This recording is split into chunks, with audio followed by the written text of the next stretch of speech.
You're listening to Answering the Call, the official podcast of the 12th Man Foundation. Our show provides listeners with an insider perspective of Texas A&M athletics and its greatest supporters. This podcast will bring you exclusive interviews with coaches, athletes, donors, and the dedicated staff of Aggie Athletics and the 12th Man Foundation. You ready? Let's dive into today's episode.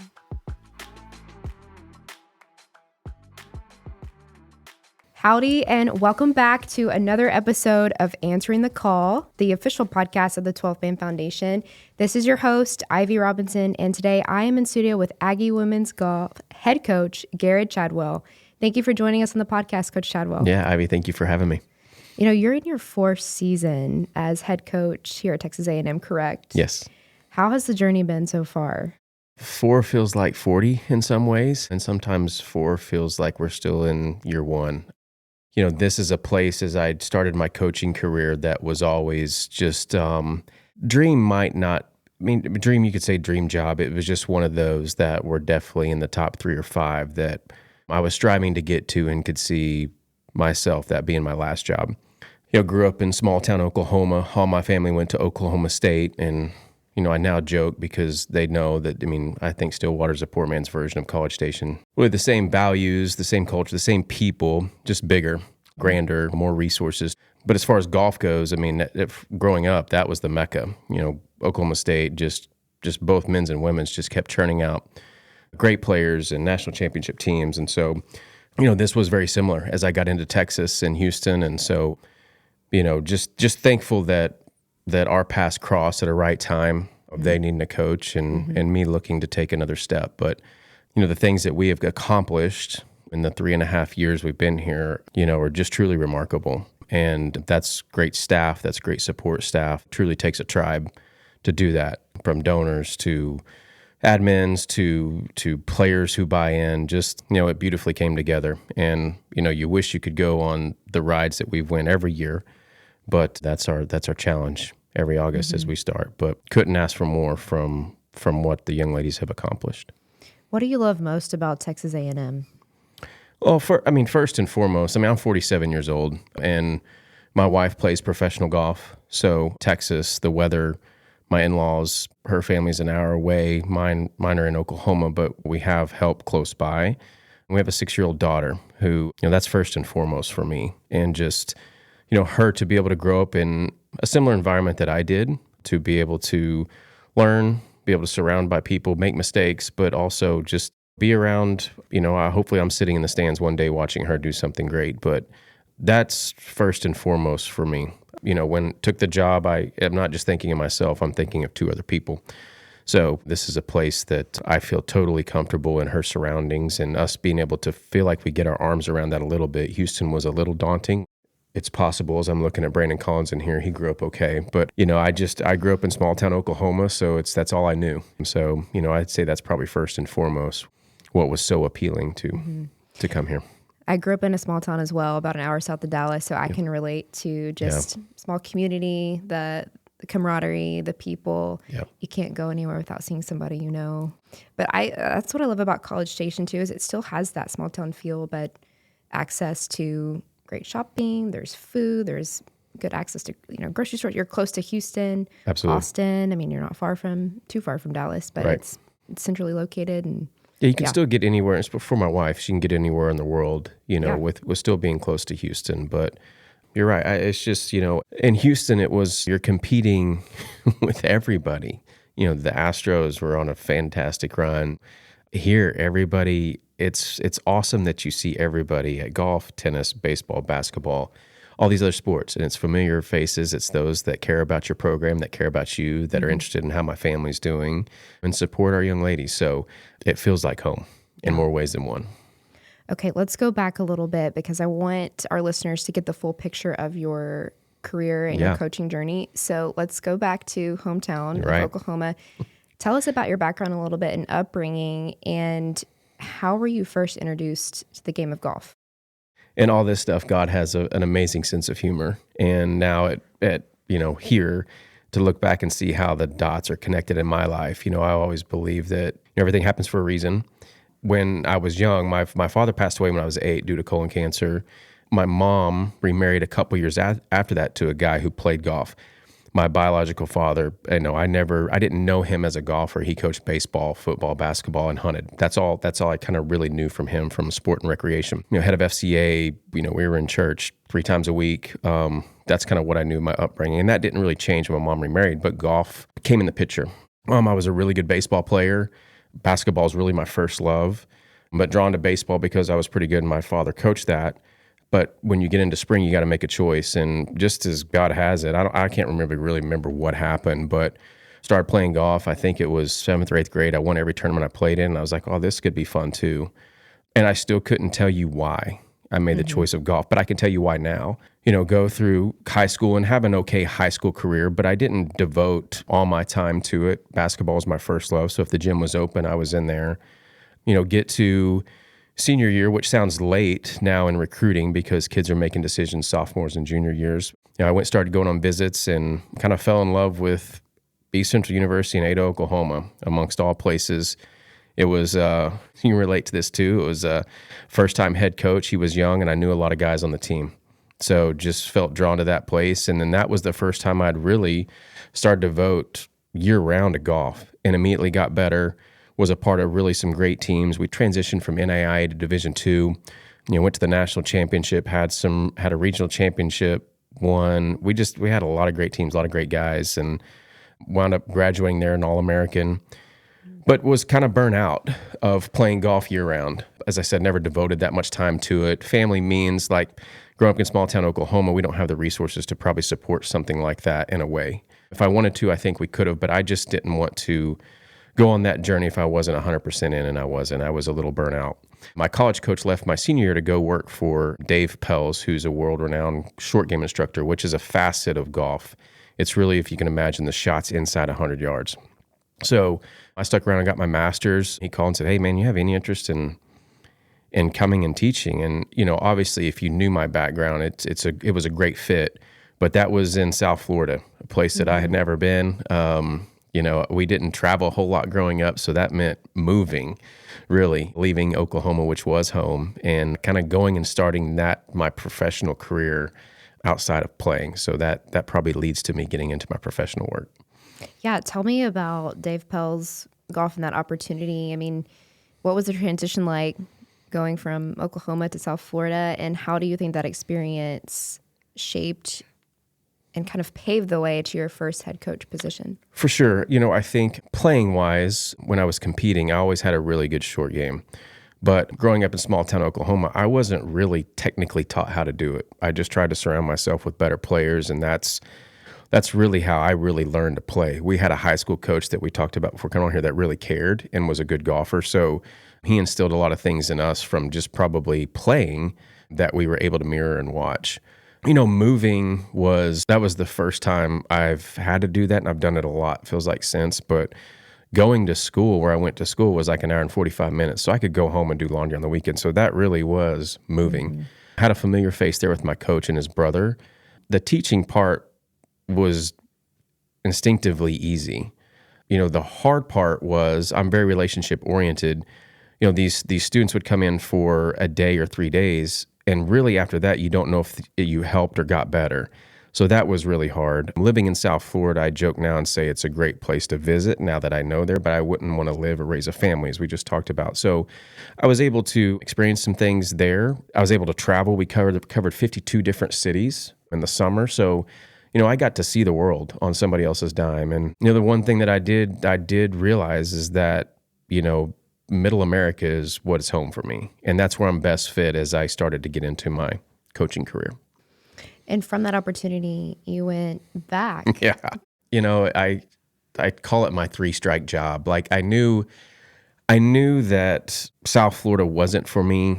Teaching wasn't what I ultimately wanted to do because if it was somewhere staying there, but the school type situation just didn't fill my heart because just you don't know if you help them or not. But I got an opportunity to, move back to El Reno, started a junior college and coach women's golf. And, that's not where anybody really wants to start. Moving back home, coaching at a junior college. And I wanted to start at Oklahoma State or Oklahoma or somewhere great that was already, well established or had all the resources to compete. But man, was it the best thing ever for me. Being able to start there and make mistakes in a way and not be so consequential to your career, but to be able to learn, was I ready? No, I don't think you're ever ready, but was just immersed myself into it. The funny thing too, that the coach had left and really took a lot of the players with him to Tulsa. And so come August, I was trying to convince this young lady to stay coming to school so we would have 5 to make a team. And to this day, probably one of my favorite teams I've ever coached. They're like sisters. We won a national championship that year, beat people we had no business beating. The next year, we go on to win another national championship and really dominate. And then graduated some of those that went on to great Division I institutions. And then the next year, I think we finished 3rd or 4th and really kind of underachieved all year, and then got the opportunity to go to the University of Oklahoma, which wasn't very far away from home either. Man, well, I mean, that's just a great, sounds like an underdog story, right? And it sounds like you were truly building the program from the ground up. For sure. Previous head coach leaving and taking those athletes with them. And I'm sure that was instrumental in your development as a head coach. Yeah, and I think, junior college, I was really unaware. Junior college has such a bad knock on, it's for a place for people that don't make good grades. I think what I learned, it's, maybe slip through the crack or a late developer like me, but it's a great place to start to get your associates or get whatever it is from your basic classes and then go on to a Division I institution, which most of the young ladies did. I think it's a great place to start. We had 8 full scholarships, which scholarship money's hard. So played pretty much a Division I schedule because our young ladies were able to go compete in fields where those coaches could see how our young ladies stacked up. So it was a great recruiting tool for them. So it was really a lot of fun. But the fun part about it, I remember that you get so spoiled here, is the van rides. And it really was like being in the minor leagues. I mean, driving to Lake Charles, Louisiana from El Reno, Oklahoma, or Omaha, Nebraska, or Manhattan, Kansas. It's just, those memories and those experiences really bonded us together. You're right. We were the underdogs. Our main competition was Daytona State, which is Daytona Beach, Florida. So, they had a ton of resources. McLennan and Waco, Seminole and Orlando. We were from small town Oklahoma and I'm going to go back a little bit here, but at what point did you meet your wife, Stacy Lewis? Yeah, where does she fit in this that picture? Actually fits in. I go on to Oklahoma for 3 years as an assistant and then get the opportunity to go to the University of Houston and start a women's program there. And in year 2 there, I believe I met her. We met in 2015. And I'm totally honest with you. I didn't know who she was, didn't know anything she did. I didn't watch women's golf. I was ignorant to professional game. Even though I had coached at a very high level at Oklahoma, I'd flip on the TV and watch Tiger Woods if he was in contention, as you're just drawn to that dominance. But it was still baseball and basketball, which drew my attention from a fan standpoint. So I joke and say that got me to the second date of really not talking about golf or anything about her career. I wasn't like a fanboy. But we actually were introduced through her college coach when she was at the University of Arkansas, Kelly Hester, who is now at Clemson, and we had become good friends. And so it was just as God has it, my heart was right, and I was at a time in my career where I was ready for that, and I think it was for her too. She'd just come off of, she was still, I think, world number 1 and 2 player of the year things, and I think she was ready to share that with somebody, and then lo and behold, 2 years after that, we start a family.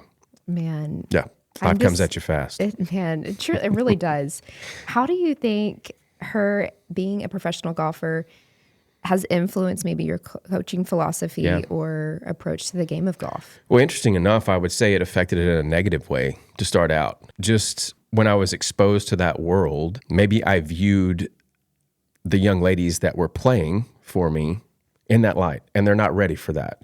They're still going to make mistakes. You don't see professional golfers make the same mistakes as amateur golfers or junior golfers or anything like that. So I said, in some ways, it affected me in a negative way. Unfair to them. And so just learning that they're where they're at and they need to be coached from that, and they're not all going to be professional golfers, even though that is an aspiration. I had to learn from that first.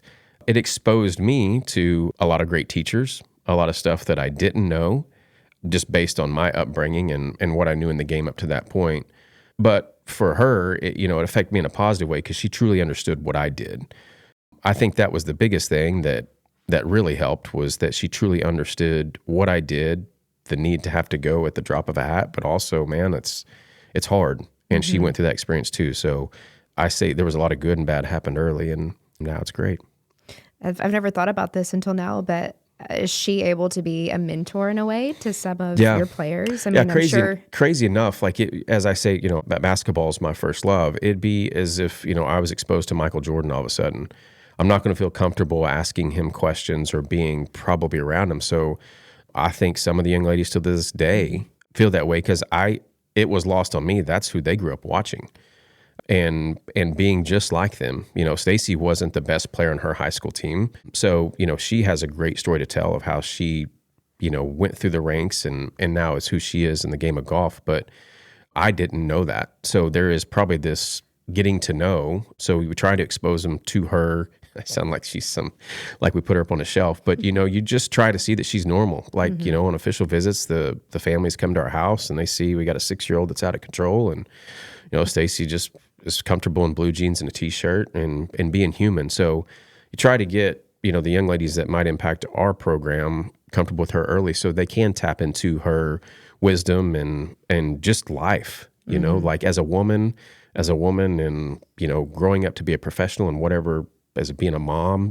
I yesterday was walking in on a conversation with her, just kind of sitting in the foyer with some of the girls on the team, talking about delivering Chesney and what that impacted, and being a new mom on tour and the help that she had to have. And so I just, as a wise man now, I just kind of backed up and let that conversation go and went and hid in my office so our girls can just hear that and so gain that wisdom. So a lot of good and a little bit of bad starting out, but what a great resource. Yeah, great resource. And she puts me in my place on a daily basis. Yeah, the next question is like, have you beat her? Just a couple times. And those truly aren't very enjoyable days when you do, because normally that means a long practice after that. So, but going back to Texas A&M, tell us the story of how you landed the job and the opportunity here. Truth be told, found out about the job, there being an opening there. We were actually on our way back from conference tournament when I was at Houston, and we didn't play very well and finished runner-up and had a great team. And so there was a lot of emotion with that. And get a text from the men's coach there, Jonathan Dismuke, who had coached here on the men's side when the men's won a national championship in 2009. That job is opening, and just, hey, I think you might have a chance. I didn't have a chance the first time around, 3 years before that. But Diz and I are very close, and he said, you're going to get your chance at some point, because he knew what this place would mean for me. So started the process of, I had never really experienced a search firm, and so kind of went through that process with them. After conference championship, this is coming off COVID as well, that this is crazy, this whole story, that we go to the regional championship and we don't even get to hit a shot, and had a really good team. And that would have been, I believe in the bottom of my heart, would we have been able to play? That would have been the first time that Houston women's golf would have been to the national championship. So dealing with that, coming back, funny story, I had set up a Skype or a Zoom, and I was in a mood coming back and just dejected. We had a young lady who qualified as an individual just based off of her ranking, so it was kind of starting to get ready to that. I was washing the push carts, and so it was a lot of grunt work. But I had forgot that I had told them noon instead of 3, which I had in my mind. So I had actually missed the first Zoom. Rebecca Parker at the time called me and said, hey, can you jump on? I'm like, man, I am dirty, soaking wet from all this stuff. I was like, can we push to 3? And so, sure, great.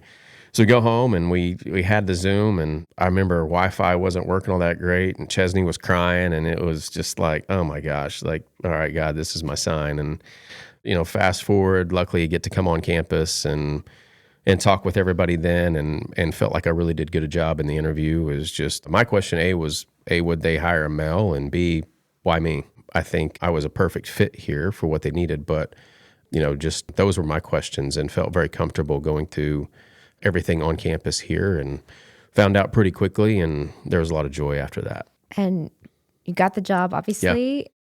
In your first season, you improved the team's ranking from 90th to 10th. Yeah. And that's just phenomenal. Yeah. What were the key changes you implemented to achieve such great success in such a short turnaround? Just like-minded people. We were able to hire Giovanna, who really wasn't on my radar starting out. I envisioned hiring a more experienced coach so we could kind of divide and conquer, because the program wasn't in a great place, so that we could kind of go our separate ways. And not needing much mentoring or guiding. And man, my first phone call with Gio, and I was like, man, she's perfect for here. And then the transfers, I'd recruited Haley Cooper pretty hard. Gosh, I mean, you get my wife telling a story. I mean, I had to show up for Haley Cooper's high school practices just to finally get an answer from her. I know we had a chance, but we were Houston, and she was looking at Texas and Texas A&M. Ultimately chose Texas, and has a story to tell about that. But graduated early and had 2 years left to play somewhere else. And she was a grad transfer. And Haley wasn't in a good spot, both on and off the golf course, but knew she's what we needed culturally. So Haley said yes pretty quick. Zoe followed. Zoe's mom ran track here, and Zoe really wanted to be surrounded around kind of the same, like-minded people, a lot of resources, play at a high level. And then Jenny Park showed up late. We were pretty much done, and Jenny Park showed up late. But those young three ladies gave us more competition, and that's what you need to start out with. It's funny how competition kind of polices a lot of things. Everybody gets comfortable for right or wrong reasons, and then, the last thing, as I said, it takes a village. Man, everybody that was surrounded by the team, I view them as truly professionals. Bo Sandoval in the PDC, Ryan Pittsinger, nutrition, you name it. Like, everybody around was truly a legend in their line of work. So I think it was a perfect recipe for that to happen. The young ladies had to do a lot of hard things for that too, but it wasn't going to happen right away. But we just gradually got better, and it all kind of clicked at the right time, and went on a great run through the postseason. Funny enough, like, we didn't even make match play at SECs, and then we go and squeak out of regionals, and then gives us the boost to go through the national championship and get close to winning one. In year one. It's crazy. That was all in year one. Right. I was going to say, just all in that first year is just phenomenal. You mentioned recruitment, and I know you've had success recruiting internationally. Yep. What's your approach to building relationships with international recruits? It's just that, gosh, this is year, I had to look, 17 or 18 in coaching, and that started from year one. Our better players at Redlands Junior College were international players, and you're really just establishing relationships over there. And whether that's from a national team or, this young lady who's kind of been on a maybe different trajectory and is going to start to peak once she gets towards her senior year, that's the start of it. But then you got to go over there. And wherever there is, I've been to Belfast, I've been to, everywhere to go watch them play and invest your time. So, but you have to have a track record, I think, of developing, because with these young ladies, normally they're a part of some sort of national program, club, whatever, and there's been investment on that side. So they want to make sure their investment there is continuing here, and that their young ladies are still going to develop and get better. So I think it's relationship and trust on both sides. But yeah, that's in my career, definitely pretty much up to here. Our national players have been more the stronger players. What's the sell for Texas A&M when you're talking to these international recruits? I think weather, facilities, you have tons of help in whatever journey of life you choose after this. Golf, we're going to help you get better, but that's just as much on you as it is us. We expose them to the 12th man and allow them to cultivate relationships that can dramatically impact their life when they leave out of here. If they're fortunate enough to play professional golf, that's great, and there's still a lot of support for that.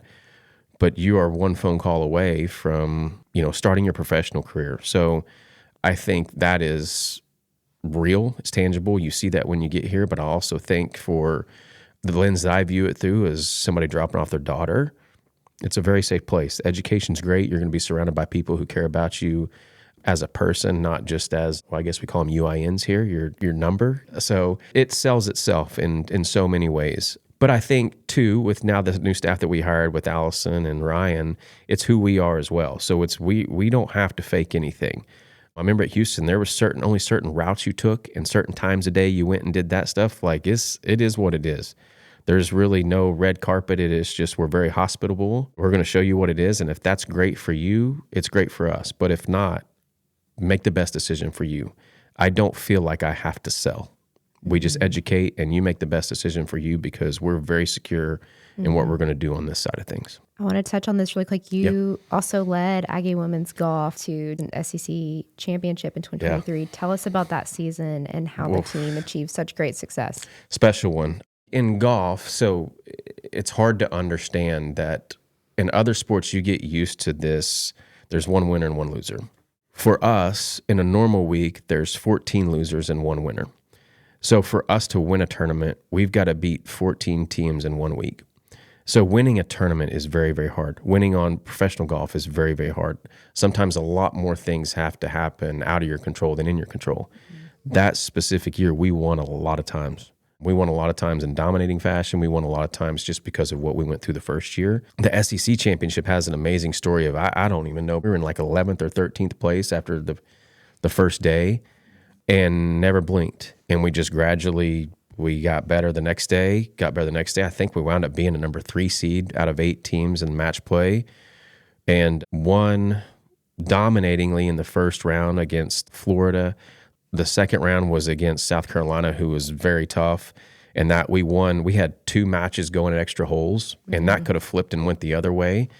And then, had a nail biter against Mississippi State and a good friend, Charlie, who coaches them there. And Zoe had numerous chances to win that match, and for her to get redemption and finally close it out for us was pretty special. Going back to, the conversations you have with recruits, whether they're in the U.S. or international, you touched on that, Texas A&M just has a lot to offer in terms of the degree and the resources and the support, the 12th man that we have here.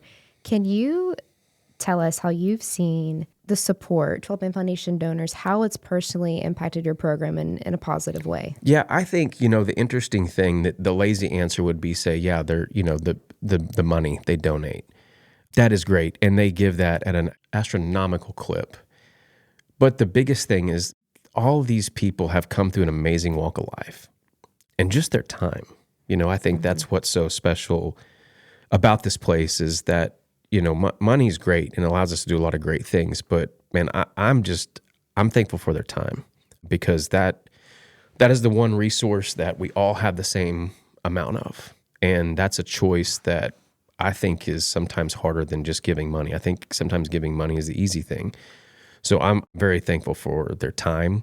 I wish everybody could see it, that I've been in a lot of cool places to coach, and we have people help us load the van. We have people help people unload the van. Have people there when we get in town to play. Have people there invite us for dinner. Have people do all these things, and that does not happen really anywhere in college golf, especially on our side. So I go back to, again, that's time, that's availability, that's a choice that they make to come and support. And so it's just super cool to be able to share that. And I feel like in some ways we're giving back to them in that way of them having the access to the young ladies and getting to know them on a personal level. But, I think I would just end with that is just their time. We do need help, financial support to do the things that our budget doesn't cover. And every sport needs that. But man, I'm just so thankful for their time. Let's talk about this year's team. The ladies on the team. Yep. What do you think makes this year's team unique, and what goals have you maybe established for the 2024-2025 season? Yeah, this team is, in some ways it's a different team than it even was in the fall. We were able to, Adela is chasing her dream of playing professional golf, and her story is a whole new podcast in itself. It'd be an amazing movie. Can you talk about her really quick? I want listeners to hear your perspective as well. For those who are listening and may not know, Adela Cernosek became Texas A&M's first individual national champion for the Aggie women's golf program. So the international student, young lady from France. Crazy enough, she didn't sign up to play for me. And, I think that's, I don't know why I'm getting emotional. I think, talk about a van ride. I remember her van ride being quiet. And it's, if you knew Adela, that's probably to be expected. A total stranger picking you up. You just left home. Parents aren't with you. And, really just to see the growth of what she went through really her freshman year of good and bad. And then, I think she started to get super comfortable, her sophomore year because she was surrounded by a lot of greatness as well. So it kind of really allowed her to blend and not be, the face of the program or the best player. So, Adela the time that she spent on her game, I've only had a few do that. And her grades probably did take a little backseat to that. I mean, she would probably tell you she's a golfer first, and it wasn't a student athlete; she was an athlete student. But it's one of the main reasons she's at where she's at today. Super knowledgeable, not afraid of hard as she got going through this. But Man, we got to spend a lot of time this summer. Was able to be with her at the U.S. Open and her couple first professional events, and the young lady's going to do great. She's got to get comfortable now in this new environment, but she has the game. I think the hardest thing, just like no different than that van ride from from George Bush to here, you just got to get comfortable in your environment. But she's surrounded by a lot of people that still want to help her. I think the good thing that Adela did for us is show that it was possible. To have a national champion, to have somebody that maybe wasn't on the radar from a worldly stage or national stage. A lot of people knew she could play, but just to see her go through that, it showed that it was possible here. So yeah, Adela's special. You'll hear, I refer to her as Fish. She was kind of our first freshman that kind of went through here with us. So she's great. And I think it's going to impact it in a great way. Mm-hmm. It's so easy to look that, she left and it's different. But, when you have somebody like that, in our sport, I call them erasers because she covers up for a lot of people's mistakes. But now it just, can you make up for losing Adela? Not with one person, no, but collectively, if we all get a little bit better, you can make up for that void. So I think, what we try and do on a daily basis is trying to get them uncomfortable and make them go somewhere where they wouldn't go themselves. And so when you have that void with Adela leaving, it just kind of forces you to do that anyways, because you're looking around and you don't have an LPGA Tour player right there beside you. So I think that helps us in a lot of ways. And in probably the same parallel way is like it's easy just to look to Adela because she's going to save or do whatever. Now they're looking to each other like, all right, who's going to lead this thing? Who's going to be the one that's the voice? And so I think this spring, I think we're going to see a lot of growth. I've told the staff, I think each week we're going to get better. I thought that would be the fall too, is because we were very inexperienced from a collegiate standpoint. They've all played a lot of golf, but we graduated 3 people who had been through a lot with us, and you just can't really replace that. So, we talk a lot that was that team's story. Now this is our story. So the beauty of that is they get to make out of this whatever they want. Going back to your coaching philosophy, obviously in the collegiate golf world, you're competing both as an individual and on a team. Yeah. So how do you prepare your players for success on both of those levels? It's a great question because it is, every administrator that I've had, we try and tell them golf is different and they don't want to hear it, but golf is very different. You are coaching the individual with the team goal in mind. You got to understand, I think no different than a lot of other athletes, that they've come from their own way of learning, their own way of doing things, and it's been at a very high level. Our practices are normally 3 hours in length, and the way we design them is there's a couple things that we'll try and get them to do from a competition standpoint or a completion standpoint in a drill, but then allow them the autonomy to go do what they need to work on for themselves. And I think that builds the team culture of it. I think it builds doing something hard together. Those things that we're having them do are normally statistical in nature because they've struggled on that in competition. But you're right, it is an individual sport in a team aspect. And, they both affect each other in positive and negative ways. The individual affects the team affects the individual. So I think that's some things that I've learned from a young coach to where I am now, is that you just can't put everybody in a box and expect them to do the same thing. It just doesn't work that way. Practices are different than basketball practice. Our scores that they shoot in what we call qualifying determine who travels. So it's not effort, it's not whatever. So it's a very unique sport to coach in a team aspect. But it's funny now that as you're seeing in professional golf, and I think it's probably going to happen in the Olympics, you're going to start to see team golf being more prevalent in that.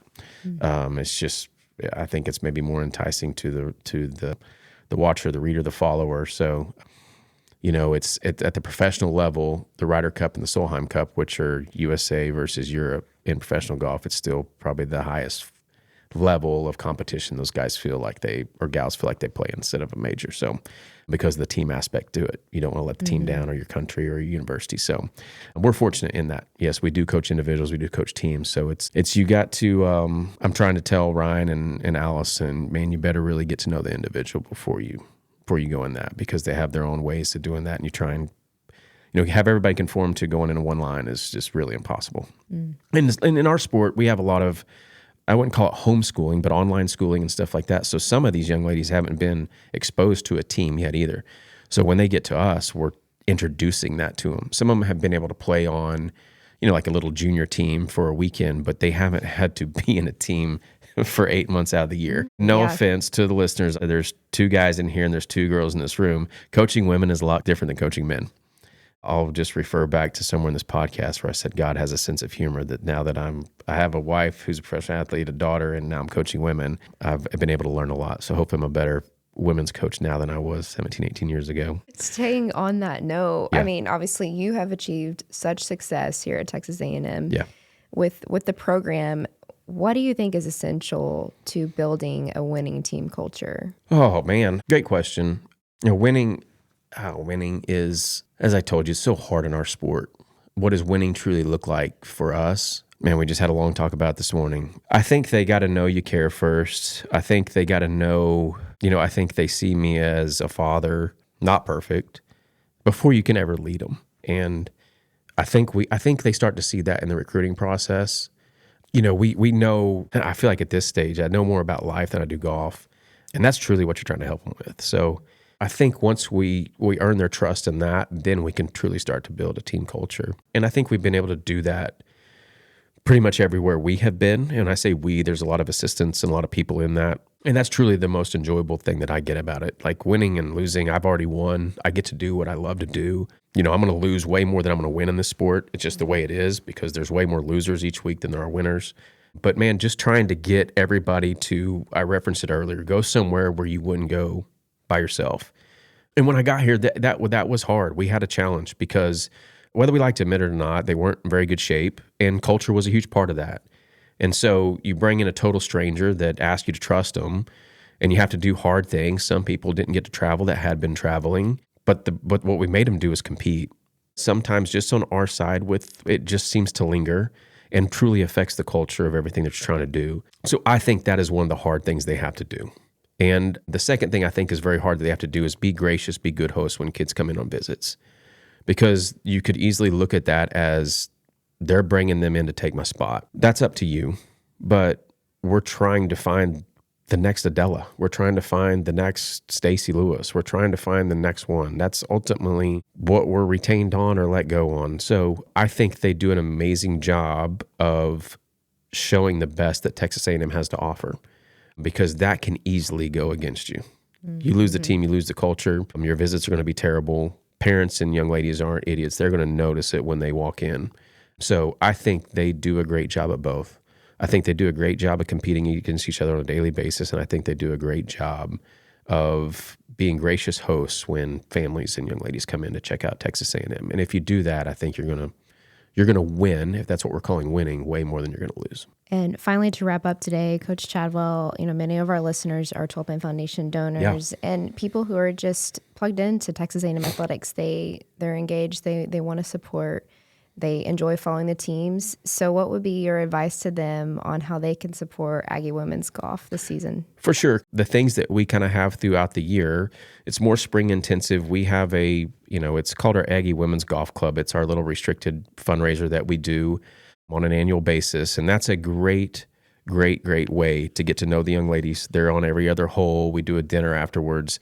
The value in that day for the money you give, I think, is astronomical. That's a good way to get to know them. We do a little social deal at Topgolf. It's normally on a good baseball weekend. I can't remember the weekend we chose this year, but they're in their environment, so they're relaxed and comfortable, and you get to know them. And then, we have a banquet at the end of every year. There's a lot of social things that we can do. You can join the Aggie Women's Golf Club, but also, man, our gate is open during practice. Come out. We're just on the other side of the range from Traditions, and just come meet the girls. Our environment's pretty loose, and they're kind of doing their thing around the facility, and just stop in and say, hey, there's nothing that's ever closed to the public, but I would say that's a good way to find us as well. But any and every opportunity, hopefully I'm very easy to find. If, we try and get over to Houston some too to play at different golf courses. So I'm all for introducing our young ladies to any member of the 12th Man that's interested. There's one more thing I want to bring up, because there was a feature story about you in the 12th Man magazine. Yeah. I'm sure some of our listeners read this story, but there's a quote in that story that I just love and from you, and it says, "It is interesting how golf found me. I did not choose it. It chose me, and here I am. I do not doubt it or second guess it. It is one of those things that is weird and I cannot explain it." So any final thoughts you'd like to say? And just leave with our listeners? I'm thankful for that every day. So sorry, I did not mean to. No, it's good. It's good. I did not mean to. No, it's good. I just, I love the genuineness of that quote. Yeah. It's and it's God dang, I haven't cried in a long time. How life just all seems to work out, you know, like I would say, in that, I'll try and say it without sounding sobby. No, I am thankful for that. A lot of people aren't that fortunate. Coaching is, I think it's more of a calling really than it is a profession. So long as I always have perspective of that, yep, I'm a blessed man. So. Thank you so much for your time today, Coach Chadwell. Gerrod Chadwell on Answering the Call podcast. We just thank you so much for sharing your story and for your time today. Giggle. Thank you for joining us on another episode of Answering the Call, the official podcast of the 12th Man Foundation. A special shout out to our incredible podcast producer, Megan Hoffman, and to 12th Man Productions for their generous use of the studio. We also extend our heartfelt gratitude to every donor and season ticket holder for always answering the call through loyal support of Texas A&M athletics and our student athletes. We will be back soon with more content. Thanks and gig 'em.